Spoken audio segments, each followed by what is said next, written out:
Assalamualaikum warahmatullahi wabarakatuh, saudara-saudara, para penyintas ambeien di seluruh Indonesia, dimanapun berada, semoga hari ini baik-baik saja. Hari Minggu, tanggal 7 Januari 2024, yang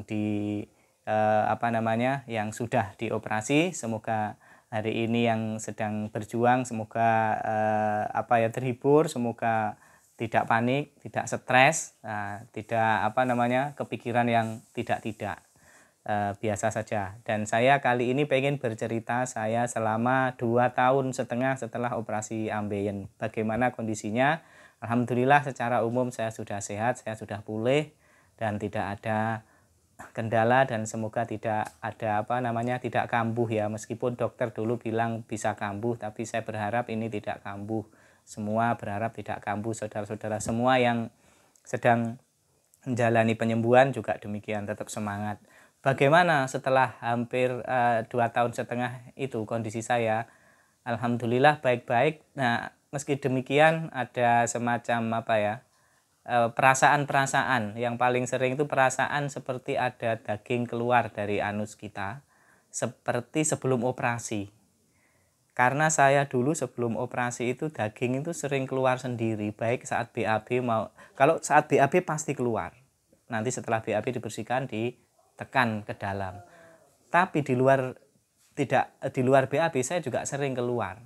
Misalnya pas jalan, kita rekreasi kemana jalan, tiba-tiba keluar. Jadi saya gerowok-gerowok untuk memasukkan lagi.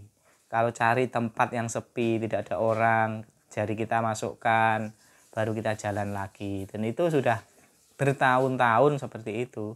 Mungkin karena sudah bertahun-tahun saya biasa-biasa saja, tidak merasa sangat terganggu gitu, enggak. Tapi ya kan enggak enak ya, keluar di tempat umum. Pernah yang paling dramatis itu waktu karnaval. Saya ikut karnaval jalan kaki kira-kira 4 kilo atau 5 kilo begitu, pakai kostum yang gede, terus habis itu keluar. Waduh, bingung saya.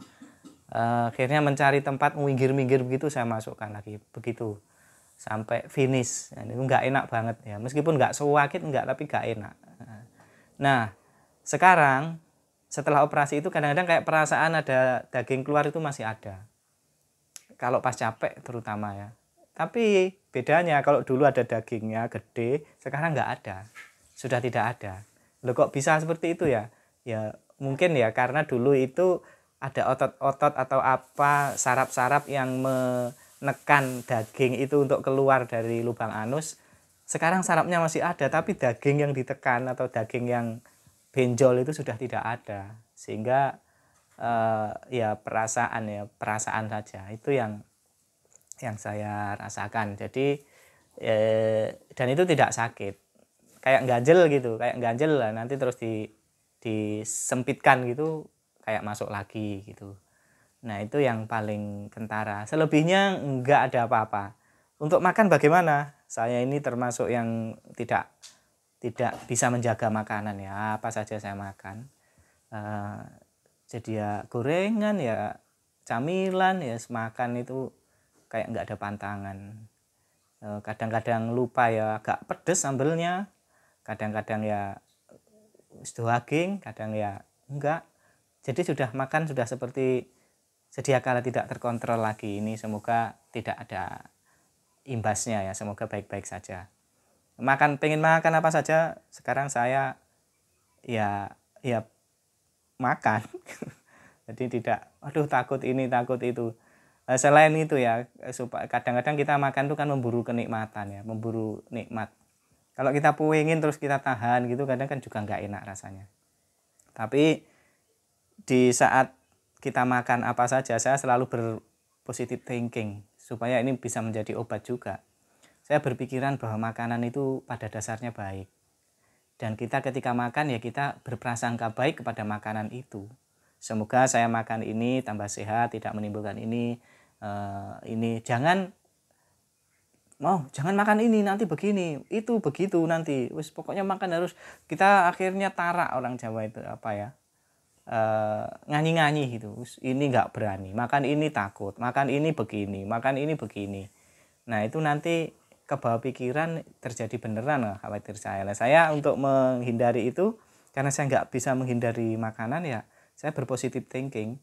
Nah, semoga aja lah makan ini saya zat-zat positif yang akan berguna bagi tubuh saya. Oh, makan sayur yang ini semoga tidak semoga memperlancar, semoga daging ini ya. Karena apa? Pada dasarnya makanan itu semuanya baik. Makanan yang dihalalkan itu semuanya baik, dan itu saya yakin kok bermanfaat bagi tubuh. Kalau kita hindari, kita ini, oh jangan makan itu, bisa jadi makanan itu nelangsa. Oh dia nggak mau makan saya, misalnya ada sate gulai, oh jangan makan sate gulai, padahal udah disajikan. Barangkali ya satenya itu nelongso ya, waduh saya nggak disukai, waduh saya dihindari, waduh saya diolok-olok, ini bikin ini ya. Bisa jadi loh ya, meskipun benda mati ya. Terutama makanan-makanan yang organik, yang kayak beras, buah-buahan, itu kan bukan kita yang bikin. Nah terus kita, oh jangan makan beras sekarang, jangan makan, loh beras itu yang bikin siapa? Ya kan?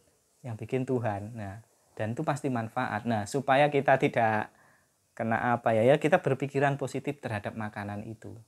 Semoga saya dengan makan beras sehat, tidak terganggu ini. Kalau toh secara teori kedokteran memang ada mengandung gula, mengandung ini ya, itu betul.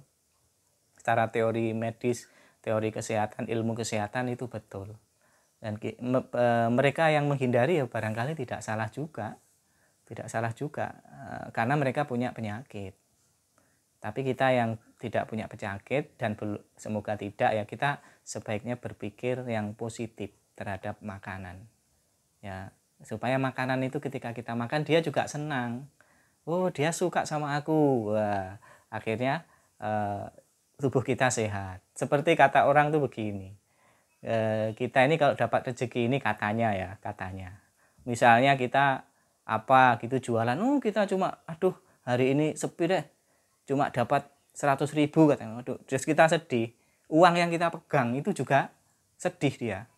Gak enak ya sama Pak Bapak ini, masa saya dipegang orangnya orangnya ngresulo terus, orangnya gerutu terus. Wis tak bilangi teman-temanku uangnya di sana, ini orangnya nggak enak. Jangan ikut orang itu. Ya tambah rezekinya kan nggak datang.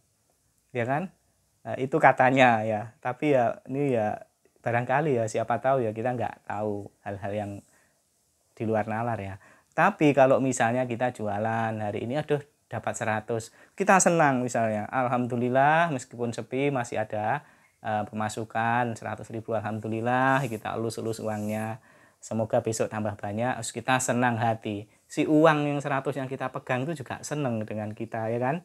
Waduh bapak ini baik, meskipun cuma dapat 100 dia tetap syukur, tetap tersenyum, tetap berpositif thinking, sehingga si uang ini akan ngabari teman-temannya yang belum kepegang ini, besoknya ngabari dia, ikut toh bapak ini loh, nanti kamu disayang, kamu nggak diomeli. Nah orangnya enak, meskipun dapat uang sedikit tetap tersenyum, tetap ini, akhirnya uang diundang sama uang yang dipegang itu, datang semua, rezekinya jadi banyak. Itu saya pernah diceritai seperti itu. Tapi ini kalau dikaji secara keagamaan ya betul ya, kita kalau dapat rezeki berapapun tuh tidak ada kata lain selain bersyukur ya. Bersyukur itu betul berapapun, jangan sampai kita menggerutu, kecewa, marah. Oh baru jualan sudah hujan cuma dapat 50.000, aduh rugi. Ya itu uangnya, akhirnya uang ini jadi takut dan nggak mau mendekat kepada kita. Dia akan kabar-kabar kepada temannya, jangan ikut orang ini, suka marah orangnya, suka ngambek, suka ngawur, suka menggerutu, suka maido, macam-macam. Akhirnya uang yang lain juga nggak mau mendekat kepada orang yang gampang marah. Begitu juga makanan. Oh pisang misalnya, pisang enak ya, pisang apapun enak ya. Si pisang yang kita makan tuh senang. Kemudian dia ngabari teman-temannya, ngabari siapa saja, ini loh bapak ini loh, kalau makan selalu tersenyum, selalu menyenangkan. Sehingga karena yang keluar aura positif, sehingga tubuhnya jadi sehat. Jadi saya kira itu untuk menetralisir ketakutan kita terhadap makanan. Jangan selalu bernegatif thinking ya kepada makanan ya, karena kita nggak bisa menciptakan itu. apalagi makanan seperti jagung, padi, sayur, buah, daging, apa kita bisa buat. Nah, masa kita harus mencela ini jangan, ini bikin ini jangan makan itu ini. Nah, begitu saudara-saudara ya. Itu kondisi saya setelah 3 tahun makan Lost Doll. Kadang-kadang ya pernah sampai kenyang, kemudian ya pokoknya nggak terkontrol saya. Ini semoga saya bisa mengontrol ya makan ya. Itu tidak ada masalah, dan kendalanya sekali-kali sembelit kemudian kayak keluar daging dan tetap nyaman ya, tetap nyaman. Baik, seperti itu. Saya doakan yang sedang proses penyembuhan tetap semangat dan tidak mengeluh, tidak sambat, tidak stres ya. Mak-mak biasanya yang sering gampang stres, saya ini mikir terus, ini saya nggak bisa tidur. Ngapain mikir ya, negara ini sudah ada yang mikir ya. Pikir terus sampai stres, pikir terus. Nah, itu jadi nggak usah terlalu dalam mikirnya, biasa-biasa saja. Banyak temannya, cari-cari itu di YouTube, komen-komen di YouTube saya kayak apa itu kan, nanti nemu komen-komen dari teman-teman yang lain. Baik, saya kira seperti itu. Jangan lupa like, comment, and subscribe bagi yang belum. Terima kasih, sampai jumpa lagi. Assalamualaikum warahmatullahi wabarakatuh.